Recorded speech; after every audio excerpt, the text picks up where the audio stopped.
Bharatiya Janata party के पूर्व जिला अध्यक्ष ने अपने आवास पर एक विचार गोष्ठी का आयोजन किया, जिसमें जिला अध्यक्ष पर हुए हमले की जिला अध्यक्ष के समर्थकों ने कड़ी निंदा की और अपने अपने विचार रखे।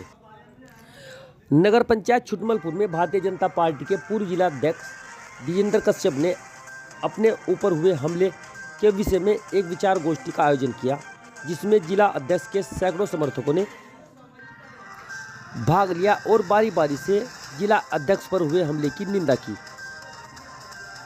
और अपने अपने विचार रखे। इस विषय में भाजपा उनके कदमों को चूमती है, वो राष्ट्र के लिए जीते हैं, रात के लिए नहीं। ये ऐसे लोग हैं जो बिना मतलब कपड़े पहनकर घूमते हैं। इन लोगों का क्या काम है? ये पार्टी का कौन सा काम करते हैं? कपड़े बढ़िया पहन लेते हैं, झंडी लगा लेते हैं, कौन सा सर्व समाज का काम करते हैं? अपने आप को भारतीय जनता पार्टी का नेता बताकर लोगों पर रोक डालते हैं। सबसे पहले भारतीय जनता पार्टी के संगठन से कहना चाहूंगा, ऐसे लोगों की छानबीन हो और संगठन से बाहर निकालने का काम करे। और कई बार हमारे पास भी इस तरह के बहुत लोग आते हैं जिनका हम मध्यस्थता बीच में बैठकर करा देते हैं, भाई चलो तुम्हारा मामला है, अगर सही नहीं करना चाहते हो खुद। इस विषय में जिला अध्यक्ष ने अपने ऊपर हुए हमले का स्पष्टीकरण दिया।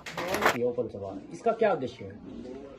देखिए, अभी ये जो सभा रखी है, 3-4 दिन पहले से कोई प्रकरण चल रहा है जो आपके सामने भी सोशल मीडिया के माध्यम से, प्रिंट मीडिया के माध्यम से चला है और उस प्रकरण के माध्यम से आज ये मैंने एक सर्व समाज की सभी सम्मानित लोगों की एक बैठक रखी है कि जो प्रकरण चल रहा था, इस प्रकरण का पर्दाफाश होना बहुत जरूरी था।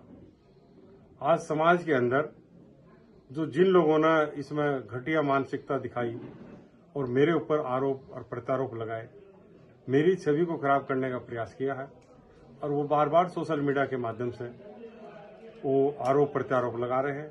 आज मैंने इस बैठक के माध्यम से सर्व समाज के सभा के अंदर मैंने उन लोगों का चिट्ठा खोला है और जिसका किसी का भी लेन देन था, चाहे किसी भी प्रकार का लेन देन हो, आज ये मैं आपके सामने मीडिया के माध्यम से ये उनके नाम किसका क्या है ये आपके सामने मैं रख रहा हूं, जबकि इस संबंध से मेरा कोई भी लेना देना नहीं है।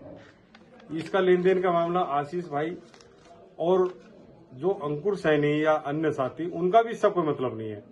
इसमें तो जो मुझे रसीद में नाम मिले कुछ हो रही है, नाम कोई हो रहा है, लेकिन उन्होंने इसको एक साजिशन राजनीति के तहत इस प्रकरण को बढ़ावा और मुझे मेरी छवि को खराब करने के लिए ये प्रकरण रचा है। और मैंने इन 3 दिनों के अंदर जो इसके तथ्य और जानकारी ली है, इस पूरे प्रकरण के अंदर यहाँ की नगर पंचायत की जो अभी हाल ही में नगर पंचायत का चुनाव लड़ी है, मंजू शर्मा है, और यहाँ का हाल ही में जो चुनाव लड़े नरेश सैनी जी है, जो सरासर वो एक छोटी मानसिकता के साथ जो इस तरह की नहीं होनी चाहिए थी, वो इन्होंने इन लड़कों के माध्यम से ये ऐसा प्रकरण किया। और ये लड़के कौन है, इनका इतिहास क्या है, ये शायद मैं आपको बताऊं। मेरे से पहले आप जो नजदीकी थाने हैं, फतेहपुर थाना है और भी थाने 1-2 में, हर एक थाने में इनके कहीं न कहीं आपराधिक मामले हैं। अच्छा, जो ये लेन देन हुआ है, इसमें आपका कोई रोल नहीं है? इस लेन देन में मेरा कहीं भी किसी भी प्रकार का लेन देन नहीं है। मैं तो केवल मध्यस्थता के लिए ये मेरे पास लोग पहुंचे थे और पार्टी के नाते से मेरे पास हर समाज के लोग आते हैं और उसी दृष्टि से ये आए। मैंने इनकी बात सुनी, भाई मेरा इतने तो दोस्तों, मैंने इनकी बात सुनकर इनकी समस्या का समाधान कराया। समाधान भी इनका हो चुका, सब कुछ हो चुका। उसके बावजूद भी परसों इन्होंने आके इस तरह का भद्र व्यवहार, मेरे घर पर हमला करने का प्रयास, मेरे बच्चों को जान से मारने की धमकी, मेरी पत्नी पे ये अगर वो शायद नीचे होती या हमारे पास कुछ होता तो छीनना, वो तो इरादतन आए हुए थे। और उन्होंने जो ये निंदा, मैं करूंगा इसकी निंदा, जो उन्होंने कार्य किए हैं, ये समाज के अंदर रहने लायक लोग नहीं है, क्योंकि आज इन्होंने मेरे साथ करा है। कुछ समय पूर्व इन्होंने नगर पंचायत में कई बार ऐसा प्रकरण किए हैं। नगर पंचायत की ओर से इन पर SCF तक मुकदमे हैं। थाना अध्यक्ष फतेहपुर में सारे रिकॉर्ड है। कुछ समय पहले इन्होंने थाने का घेराव किया था। सरकार और प्रशासन के खिलाफ इन्होंने आंदोलन किया था। उससे पहले इन्होंने अनेक प्रकार के कहीं ना कहीं ये बजरंग दल के नाम से, कहीं ना कहीं ये पहले अनेक संगठनों में लोग रहे हैं और उसका दुरुपयोग किया है इन्होंने। अभी ये भाजपा के नहीं है, भाजपा के पास इनके पास कोई पद नहीं है और मुझे लगता है अगर इनकी मैं कुंडली निकाल लूं ये बूथ अध्यक्ष भी नहीं है, लेकिन भाजपा के नाम पर और भाजपा के लोगों का, वरिष्ठ लोगों का ये उत्पीड़न करने का काम कर रहे हैं ताकि ये हम जैसे लोगों की छवि खराब करने का प्रयास कर रहे हैं। और किसी साजिश के तहत अभी भारतीय जनता पार्टी का संगठन पर्व चल रहा है, उस संगठन पर्व के नाते से कि भाई कहीं ना कहीं जनता के बीच में पार्टी के अंदर मेरा कहीं ना कहीं एक नाम की चर्चा समाज के अंदर भी, इन लोगों के अंदर भी चली है, तो उस द्वेष भावना के अंदर इन्होंने ये प्रकरण रचा है और मुझे इसमें शामिल किया, जबकि मैं बार बार मीडिया के अंदर भी और भी यही कर रही, इसमें मेरा कोई लेना देना नहीं है। और उनको भी पता है, आप उनसे अगर मिलोगे तो खाली झूठे आरोप के, आप उनके पास से अगर कोई ऐसा एक प्रमाण मुझे दे दे वो कि भाई इस रसीद के तहत उनका मामला है और मेरा कहीं नाम या मेरे नाम से मोबाइल नंबर भी या कोई भी हो, तो आप मुझे जो कहेंगे मैं उसके लिए तैयार हूं। लेकिन इसमें यही है, मैंने इस प्रकरण के तहत मैंने थाने के अंदर इसकी प्रक्रिया करी है, उस प्रक्रिया के तहत इन पर मुकदमा हुआ है और मैं चाहूंगा इसमें 4-5 लोग अभी अज्ञात है, वो मेरे नामजद है, लेकिन मैं समय पर आने पर उनके नाम भी खोल लूंगा और वो सारे मैं उनको भी जो भी कानूनी प्रक्रिया से प्रक्रिया होगी वो करूंगा। और एक आपके चैनल के माध्यम से, आपके माध्यम से, क्योंकि मैं राजनीतिक आदमी हूं, जिस प्रकार का ये आतंक मचाते हैं, जिस प्रकार के इन्होंने पहले किया है, इन्होंने आशीष के ऊपर भी हमला करने का प्रयास किया था, कई बार उसके ऑफिस पर गए, ऑफिस तो मजबूत था क्योंकि वो राजनीतिक आदमी, उन्होंने तो इनका इलाज करने का पूरा प्रयास करता। जब ये नहीं गए या जब इनको दिखा और अन्य भी जगह गए हैं, तब किसी ने साथ नहीं दिया। ये तो मैं एक पार्टी के नाते से मेरे पास है कि चलो यार अध्यक्ष जी है हमारे, और मैंने उस दृष्टि से इनका मान सम्मान का काम करने का किया। इतना इसमें मेरा दोष है और मुझे भविष्य में इन लोगों से, ये 7-8 आदमी है, सोशल मीडिया के द्वारा ये मेरे प्रति, मेरे परिवार के प्रति, मेरे राजनीतिक करियर पर ये आंच डालने का प्रयास कर रहे हैं। अगर कहीं मेरे या मेरे परिवार पर या मेरे परिवार के जो सदस्य हर टाइम बाजार में रहते हैं, मैं भी हर टाइम रोड पर रहता हूँ, कहीं भी किसी प्रकार की घटना होती है तो 100% ये उसके जिम्मेवार, क्योंकि ऑलरेडी आपराधिक छवि के लोग हैं पहले से। शुभ नाम? मेरा नाम आशीष काम्बोज। ये प्रेस वार्ता का क्या उद्देश्य है? इसका उद्देश्य एक लेन देन का विवाद था जो मेरा और अंकुर सैनी, सोविंदर काम्बोज, जोनी सैनी और एक अनुज सैनी है, मांडुआला का, उनके साथ मेरा एक प्लॉट का लेन देन का मामला है, जिसमें उन्होंने मेरे से एक प्लॉट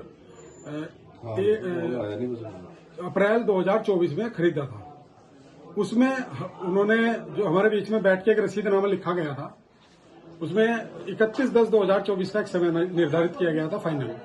उस एवज में उन्होंने मुझे 25% का अमाउंट भी दिया था, वो हमारा लिखित में लिखा हुआ है सब कुछ। उसके बाद जब 31/10/2024 समय पास आने लगा तो मेरे द्वारा उनको फोन करके जानकारी दी गई कि भाई आपका प्लॉट का समय आ गया है, आप प्लॉट का बैनामा करा लो। वो मेरे पास आए, उन्होंने 1 महीने तक आनाकानी इधर उधर की बातें घुमाते रहे। मैंने कोई बात नहीं, आपका एक मतलब 5-7 दिन ऊपर चलते हैं, कोई दिक्कत वाली बात नहीं होती। उसके बाद उन्होंने एक दिन आके मुझे स्पष्ट मना कर दिया कि हमारा प्लॉट लेने का बजट नहीं है और जो ये हमारे प्लॉट है आप इन्हें कैंसिल करके हमारा जो अमाउंट हमने दिया है उसको हमें वापस कर देना। तो बैठ के हमारी बात होगी, मैंने उन्हें बोला भाई चलो ठीक है, ये प्लॉट मैं बेच के आगे आपको ये पैसे आपके वापस कर दूंगा। उसके बाद वो मुझे हर हफ्ते तंग करने लगे, मेरे ऑफिस पे धावा बोला, उन्होंने 10-15 लड़कों को लेके पहुंचे। मैंने फिर भी कोई चीज नहीं बोली उनको। मैंने यही कहा, मैं आपके मैं पैसे दूंगा, प्लॉट में बेचने की कोशिश कर रहा हूँ, बेचा नहीं है मैंने। उसके बाद वो दिसंबर के अंत में हमारे जो आदरणीय विजेंद्र कश्यप जी हैं, पूर्व जिलाध्यक्ष हैं, उनके पास पहुंचते हैं एक दिन और उनके पास जाके वो कहते हैं कि हमारा एक लेन देन का विवाद है आशीष जी के साथ। उन्होंने उनके सामने अपना पूरा रखा, अपना पक्ष रखा। तो अध्यक्ष जी ने, विजेंद्र कश्यप जी ने मुझे अपने आवास पे उसी टाइम बुला लिया। मैं आवास पे पहुंचा। पहुंचने के बाद उन्हें पूरे मामले से मैंने उस टाइम अवगत कराया। अवगत कराने के बाद हमारा आदरणीय विजेंद्र कश्यप जी ने बैठ के सामाजिक व्यवस्था को देखते हुए एक समझौता करा दिया जिसमें यह तय हुआ कि आप इनके प्लॉट के पैसे जो वापस करेंगे उसमें एक तारीख रख लेते हैं। उसमें 30 तारीख अप्रैल महीना 2025 का समय तय हुआ। उस बीच में उसमें एक चीज ये तय होगी कि कुछ अमाउंट आप थोड़ा थोड़ा करके जो भी आपका बने आप इनको बीच में भी दे देना। मैंने अध्यक्ष जी की बात का पूरा सम्मान रखा। उसमें मैंने मेरे द्वारा अभी आज तक की तारीख तक 16 फरवरी तक 8 लाख रुपए मेरे द्वारा वापस भी कर दिए गए। लेकिन उन्हें इस चीज से क्या दिक्कत हुई मुझे नहीं पता, बट उन्होंने 28 मार्च 2025 को अध्यक्ष जी के आवास पर आकर गाली गलौज की, उनको बुरे अपशब्द कहे, उनकी फैमिली को अपशब्द कहे, उनके बच्चों को अपशब्द कहे। नहीं, इसमें लेन देन आपका है, अध्यक्ष जी का क्या रोल है इसमें? इसमें अध्यक्ष जी का कहीं से कहीं तक कोई रोल नहीं है। सिर्फ उनका एक बीच में मध्यस्थता कराने का रोल है, जो उनके द्वारा समाज के वो भी लोग आगे थे, उनके भी समाज के 1-2 लोग साथी थे। उनका जनप्रतिनिधि होने के नाते एक उन्होंने समझौता कराया था, जो समझौता मैंने पालन किया उस समझौते का, और मैं उस चीज का पालन सम्मान। शुभम कश्यप, मैं जनपद सहारनपुर से निवासी हूँ। सहारनपुर से हम लोग समाज के सभी लोग इकट्ठा होकर आए हैं छुटमलपुर में। जैसा कि हमें ज्ञात हुआ है, आज सर्व समाज के आदरणीय विजेंद्र कश्यप जी द्वारा एक बैठक का आयोजन किया गया, जिसमें सभी सर्व समाज के सम्मानित लोग बैठे थे। और जैसे 3-4 रोज से एक प्रकरण चल रहा है कि उनकी छवि को कहीं ना कहीं धूमिल करने का जो कुछ शरारती तत्व प्रयास कर रहे थे, तो सर्व समाज ने यहाँ पे यह देखा गया कि अध्यक्ष जी तो जितने आरोप इनके ऊपर लगाए गए वो बिल्कुल निराधार हैं, और अध्यक्ष जी साफ सुथरी छवि के आदमी हैं। उनकी छवि को कहीं ना कहीं धूमिल करने का जो शरारती तत्व काम कर रहे हैं, ये बिल्कुल इस चीज़ के लिए समाज घोर निंदा करता है। और हमारे कश्यप समाज को कहीं ना कहीं टारगेट करने का जो प्रयास जो लोग कर रहे हैं, समाज उनका कहीं ना कहीं फिर टारगेट जिस टाइम पे करेगा तो वो भुगतने के लिए अंजाम तैयार रहें।